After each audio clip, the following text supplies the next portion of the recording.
Chapter 3. Little Black Mingo. Ponder over, often, poked, bank, mercy, wrung out, paddled, island, kerosene, exploded. Once upon a time, there was a little black girl named Little Black Mingo. She was an orphan, so she had to live with a horrid old woman called Black Nogi. Nogi used her as her maid, scolding, ordering, and times beating unreasonably, even though she had done nothing naughty.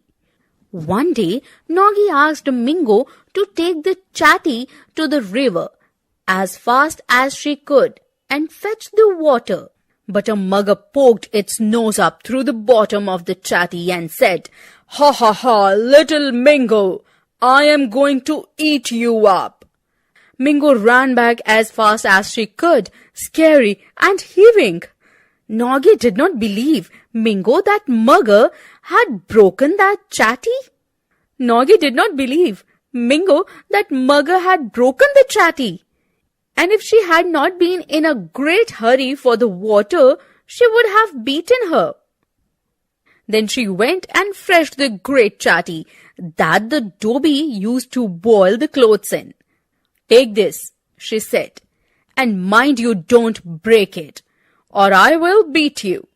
"But I can't carry that when it is full of water," said little Mingo. "You must go twice and bring it half full each time," said Nogi. Mingo took the chatty and again went to the river. She first searched for the mugger, peeped up and down.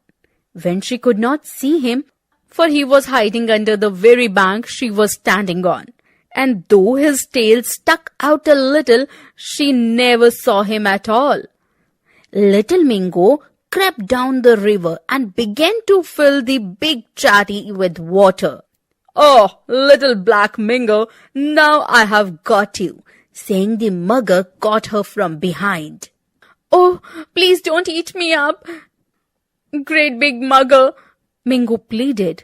No mercy, no mercy, he had on her, and he took her to an island in the middle of the river and set her down beside a huge pile of eggs. "Those are my eggs," said he. "Tomorrow a little mugger will come out of each, and then we will have a great feast and we will eat you up." Then he wandered off to catch fish for herself and left Mingo alone beside a big pile of eggs. The little black Mingo sat down on a big stone and hid her face in her hands and cried bitterly because she could not swim and she did not know how to get away. A little later, "Squeak! Oh, little black Mingo, help me or I will be drowned."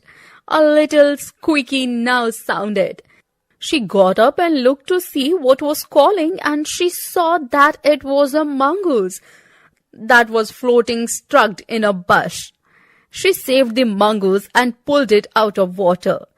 Then she got to shore. The mongoose shook himself, and little black Mingo wrung out her frock. And so they both were dry soon. The mongoose then began to poke about for something to eat, and very soon he found the great big pile of mugger's egg. "Oh, joy! What is this?" "Those are mugger's egg," said little black Mingo. "I am not afraid of muggers," said the mongoose, and cracked the egg to eat the little one inside. Being cunning, mongoose threw all the shell in the floating water. The pile became smaller. When the mugger came back, he saw at once that someone had been meddling with them. So he ran to little black Mingo and said, "How dare you to eat my eggs?" "Indeed, I did not," said Mingo. "It is mongoose." Then he said, "I know what I will do. I will fetch little Mingo's big chatty and cover my eggs with that. Then the mongoose would not be able to get at them." So he swam across the shore and fished the dhobi's big chatty and covered the eggs with it. "Now "You wicked little mongoose, come and eat my eggs if you can," said he, and went off quite proud and happy. By and by the mongoose came back and found the eggs covered. Disappointed, he ran to Mingo and requested to uncover them. Mingo expressed her fear. As a result, the mongoose said, "Don't be afraid, for we will sail away together in the big chatty before he would come back." So mongoose enjoyed the eggs and climbed on the edge of the chatty. And little Mingo pushed the chatty out into the water. And then she clambered into the paddle with her 2 hands and hard as she could. And the big chatty, she just sailed beautifully. So they got across safely, and little black Mingo filled the chatty half full of water and took it on her head, and they went up the bank together. Mugger on the island came back and got angry when he found none there. So he started to chase little Mingo and the mongoose. He swam across. He reached the home just before he caught Mingo and mongoose. They shut the windows and banged the door on his face, so he could not get in anywhere. "All right, you will have to come out sometime, and then I will catch you both and eat you up," said he. So he hid behind the back of the house and waited. Now Black Noggy was coming from bazaar with tin of kerosene on her head and box of matches in her hand. And when the mugger saw her, he rushed out and gambled her up, kerosene tin, matches and all. When Noggy found herself in a dark inside Mugger's belly, she lit a match. But the mugger's teeth had made a hole in the tin, and the match caught the kerosene, and bang!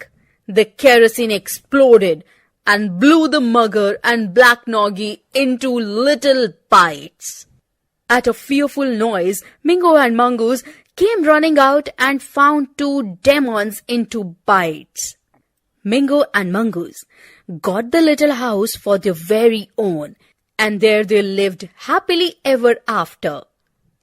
Wordpedia. Often, a child whose parents have died. Poked. To thrust. Twice. 2 times. Crept down. Go down slightly.